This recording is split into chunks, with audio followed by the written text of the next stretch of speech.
This is part 3 of Investigation 2, Reasoning to Equivalent Expressions. And we're now on page 497. We completed 4A, so now we're ready for 4B. And in the last video, we talked about how you have to multiply everything on this side by everything that are in the parentheses on the right side. So we're going to start by just making sure that this x is multiplied by the x and multiplied by the 9. So when you multiply the x by the x, we call that first. And then when we multiply the x by the 9, we call that outer. So it's x multiplied by x. And then we have x multiplied by 9. And now we need to make sure that the negative 3, make sure you include the sign in front of it, that's very important, is multiplied by the x and multiplied by the 9.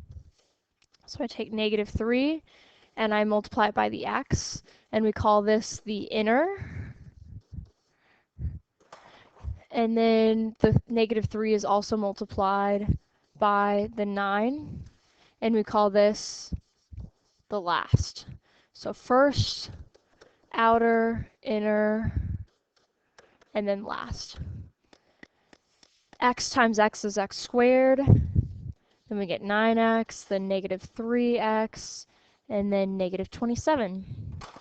At this point, we're ready to combine like terms. 9x minus 3x gives you 6x. So our final answer is x squared plus 6x minus 27, and that is expanded form.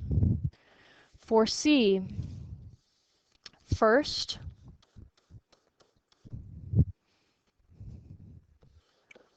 outer, and then inner,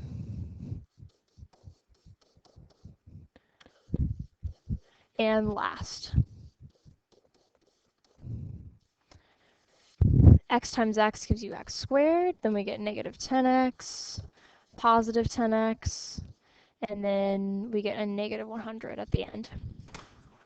Combine like terms, negative 10x and 10x is equal to 0x, so they cancel each other out basically, and we get x squared minus 100, and that's the expanded form, your final answer.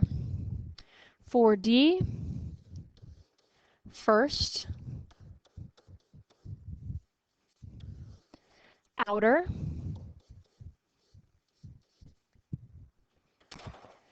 inner, make sure you multiply the negative 5 times the x, and then last. X times x, x squared, then we get x, then we get negative 5x, and then negative 5. So this becomes x squared plus x minus 5x minus 5. Combine like terms, and we get x squared minus 4x minus 5. And that's expanded form, and it's your final answer for 4D. 4E, now we have all variables, but it's the same process. First,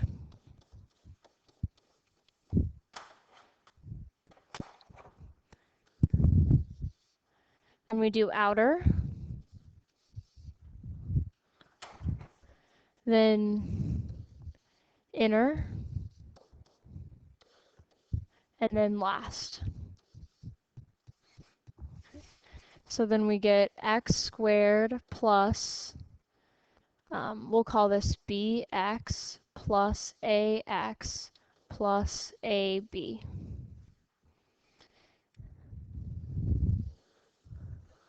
And that's our final answer for 4D. So it's x squared plus ax plus bx plus ab. And you can think of it this way as well. These are technically like terms because they both have a power of 1. So if you thought of b as 2 and a as 1, we would add 2 and 1 together and get 3. So you could also write this as b plus a x plus ab plus x squared.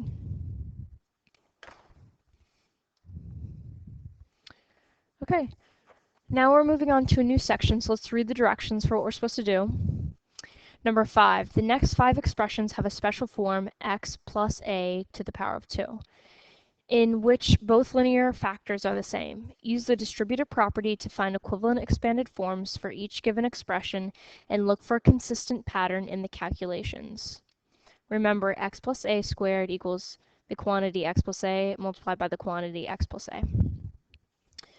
So in this case, what's unique about it is that this x plus 5 is being multiplied by itself. So it's the same thing twice. We follow the same rule that we normally do. First, outer,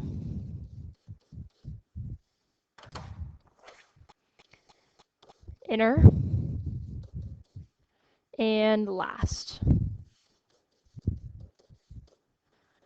We get x squared plus 5x plus 5x plus 25. Combine like terms, and the final result, the expanded form, is x squared plus 10x plus 25. And you want to be looking for a pattern while we're completing these. All right, B, x minus 3 multiplied by x minus 3, because the power tells you how many times to write out the base. We write out the base twice. That base is x minus 3. First,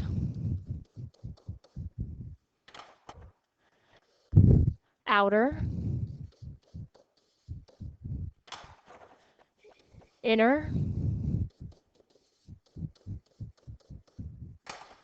and then last, negative 3 times negative 3.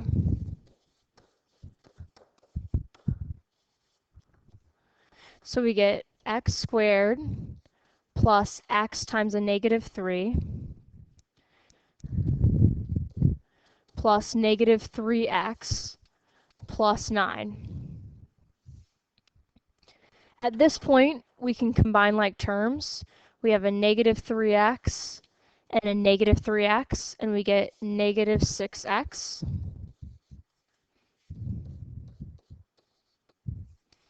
So our final answer is x squared minus 6x plus 9.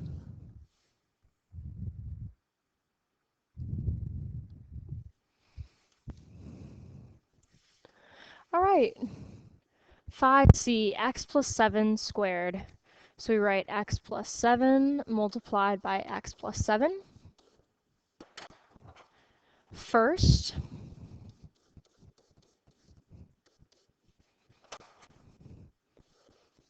outer,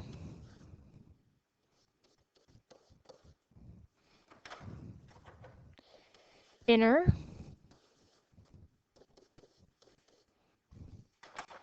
and last.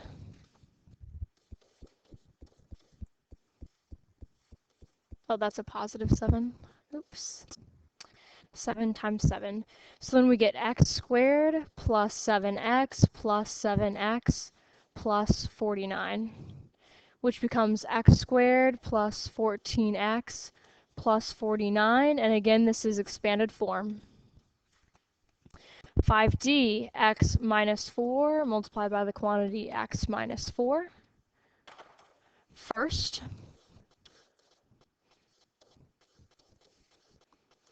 outer. So we're making sure that we multiply this by both pieces over here. Inner.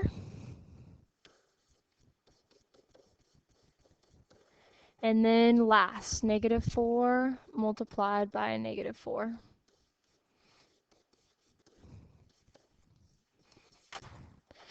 And we get x squared plus a negative 4x plus a negative 4x plus 16. So the expanded form final result is x plus a negative 8x plus 16, or we could write this as x squared minus 8x plus 16. 5e, and now we're on to the variables, x plus a multiplied by x plus a. X multiplied by x gives you x squared. X multiplied by a gives you XA or AX, and then inner, and last. A times A is A squared. So we have x squared plus, and I'm going to change the order of this using the commutative property of multiplication. So we have one AX and another AX, so we have 2AX. So x squared plus 2ax plus a squared is your expanded form final answer. And before we go on to number 6, be thinking about the pattern that you saw over and over again, and in class we'll summarize what those patterns look like if we don't get a chance to in the video. All right, number 6a, follow the same process, but you're going to see something unique with number 6. Let me read what the directions say. The next 4 expressions also have a special form in which the product can be expanded to a standard form quadratic. Use the distributive property to find expanded forms for each expression. Then look for a pattern and an explanation of why that pattern works. So again, be looking for that pattern as we do these examples. First, outer,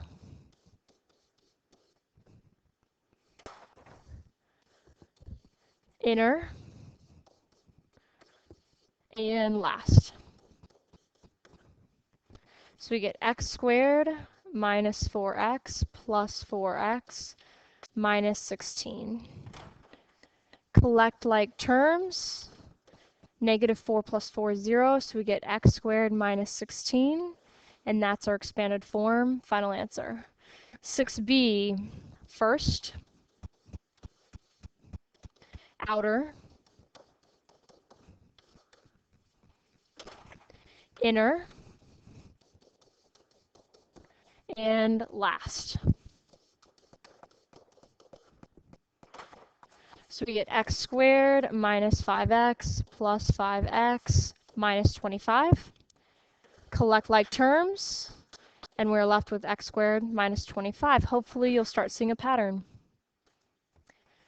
All right, C. First,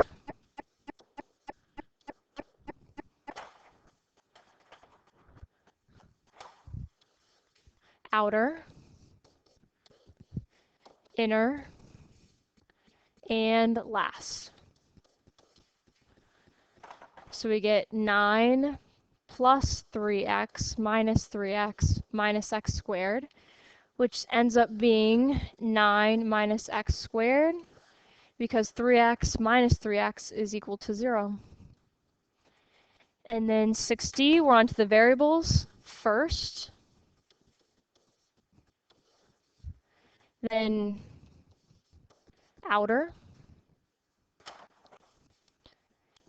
inner, and last. So that's x squared minus a squared, because a negative 1 ax plus 1 ax equals 0 ax. So that like term set disappears. So get x squared minus a squared as the pattern. All right, in number 7, we need to identify the student error. So in this case, basically what the student did is they saw what we had just done, x squared minus a squared, and they were thinking, well, let's just use that same idea, and they did x squared minus 15. The issue is that before, back here in all of these problems, it's always the same first number, the same second number. One is negative, one is positive. So again, same first number or variable, same second, and then a positive and a negative. So this one does not follow the rule, so it will not work. And let's be on the right problem. All right, 7a. So it's not going to work like this. This does not follow that pattern. So you have to just multiply x times x, and then you multiply x times negative 3, and then x times 5, and then finally the 5 times the negative 3. And you'll see here, these are not going to cancel because we have a negative 3 and a positive 5. they would have needed to be the same number. So we get 2x minus 15, and then I put in front the x squared, and we get x squared plus 2x minus 15.